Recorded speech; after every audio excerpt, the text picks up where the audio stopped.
Hello दोस्तों, आज हम पढ़ेंगे विश्व इतिहास के बारे में। आज पढ़ेंगे हम विश्व की सभ्यताएं। पहली है मिस्र की सभ्यता। मिस्र साम्राज्य की स्थापना 3000 ईसा पूर्व में हुई थी। मिस्र के प्रथम राजवंश का प्रथम शासक मेनिस था।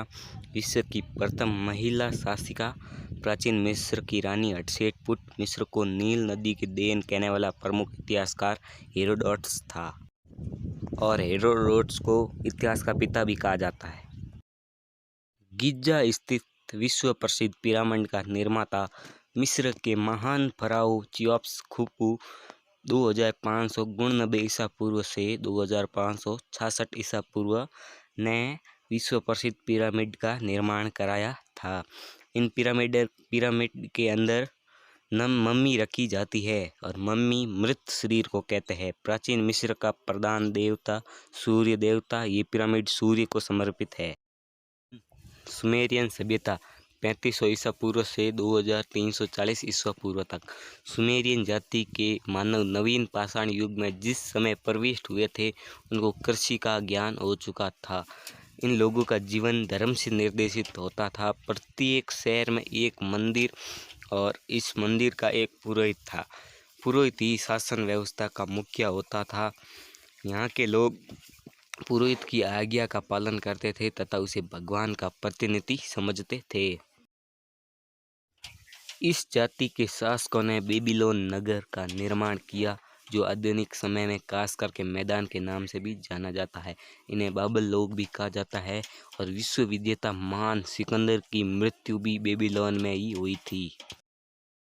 बेबीलोनियन सभ्यता। बेबीलोनियन नगर के शासकों में हम्मुराबी सबसे शक्तिशाली एवं योग्य शासक था। वह संपूर्ण मेसोपोटामिया को जीतकर एक महान साम्राज्य की स्थापना की थी। असीरियन सभ्यता के बारे में। बेबीलोन नगर के उत्तर में 200 मील दूर आसुर नगर में असीरियन जाति के मानव शासन कर रहे थे, जबकि बेबीलोनियन सभ्यता उन्नति की पराकाष्ठा पर थी।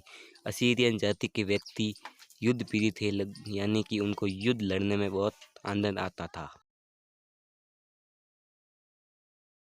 युद्ध इनकी अर्थव्यवस्था का प्रमुख स्रोत था।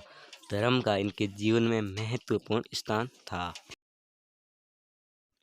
फारस की सभ्यता 500-550 ईसा पूर्व से 330 ईसा पूर्व तक।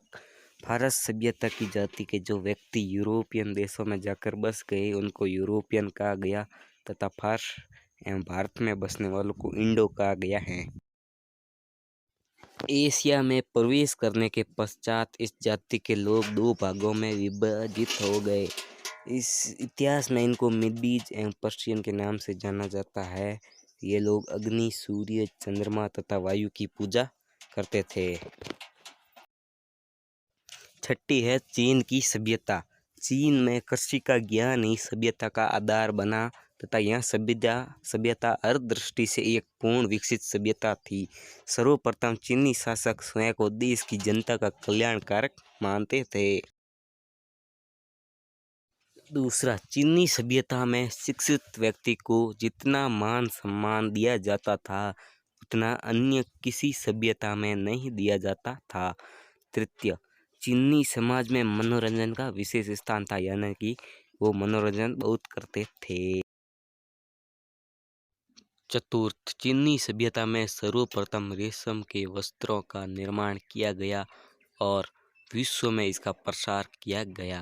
पंचम, चीनी सभ्यता कला के क्षेत्र में चीनी कलाकार सुंदरता, स्वच्छता का ध्यान रखते ही थे, साथ ही साथ कला को आनंद का स्रोत एवं मानव भावनाओं का दर्पण मानते थे। चीन की विशाल दीवार वास्तुकला की उन्नति का प्रतीक है, जिसका निर्माण राजा शी हुआंग टी द्वारा कराया गया है। जापानी सभ्यता 19वीं शताब्दी के मध्य तक जापान एक मध्यकालीन और पिछड़ा हुआ राष्ट्र था।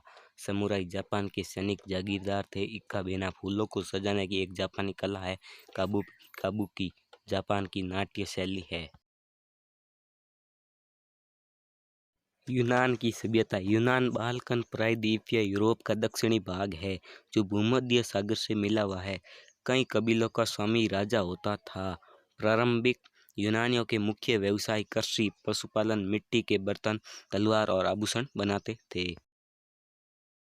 उनके निम्नलिखित देवता थे। आकाश का देवता जियूस को कहते थे, समुद्र का देवता पोसीडन, सूर्य का देवता अपोलो, पाताल का देवता एडिस। महान सिकंदर भी अपने आप को जियूस का बेटा मानता था।